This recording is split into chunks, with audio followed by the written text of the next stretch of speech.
Bien.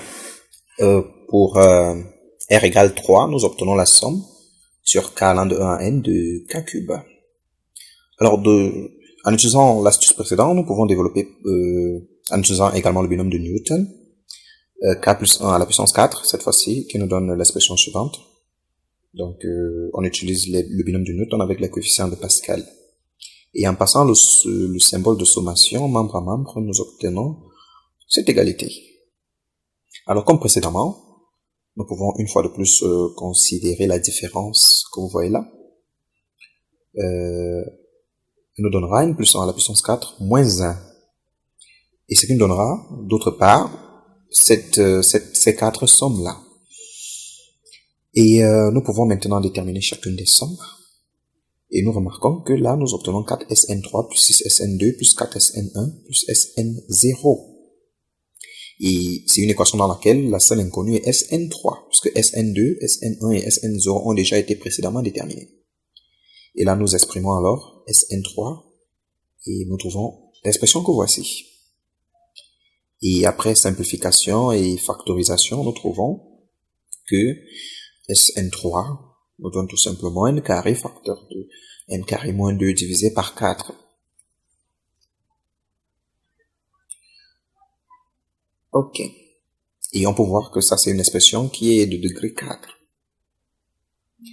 Alors, ainsi, on peut conjecturer la détermination de SNR juste en développant k plus 1 à la puissance r plus 1 et en remarquant que nous pouvons calculer la différence que nous considérons depuis longtemps, c'est-à-dire somme de k allant de 1 à n de k plus 1 à la puissance r moins somme de k allant de 1 à n de k à la puissance r qui sera n plus 1 à la puissance r moins 1.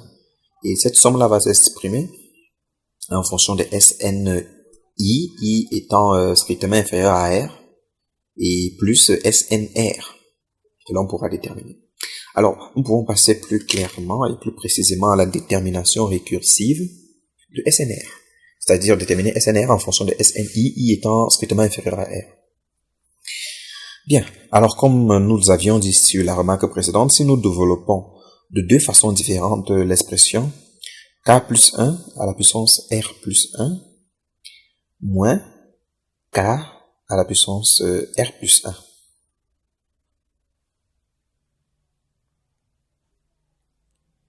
Alors on trouve d'une part n plus 1 à la puissance r plus 1 moins 1.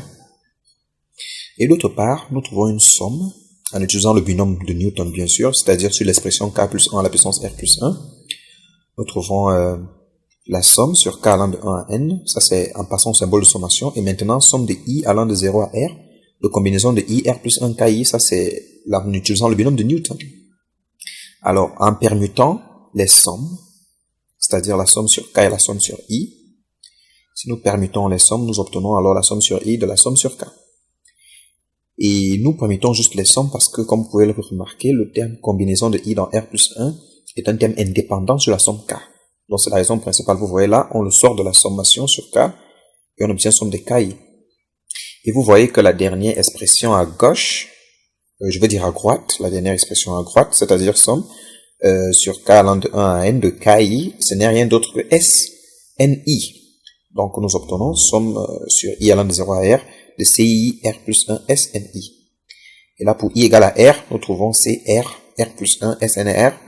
Et le reste, c'est pour I strictement inférieur à R. Et nous savons que la combinaison de R dans R plus 1, c'est R plus 1. Donc, nous remplaçons juste dans cette équation. Et nous obtenons la nouvelle équation. Et à partir de là, vous voyez que la deuxième somme, c'est-à-dire la somme sur I, c'est une somme de termes bien connus. Donc, cette somme est connue. Donc, nous pouvons inscrire SNR à être 1 sur R plus 1, facteur de tout ce terme que vous voyez à l'intérieur. Donc, ça, c'est la détermination récursive de SNR en fonction de SNI, I étant strictement inférieur à R, puisque I va bel et bien de 0 à R moins 1. D'où ça porte le nom de détermination récursive. Parce qu'on détermine SNR en fonction de SNI précédent.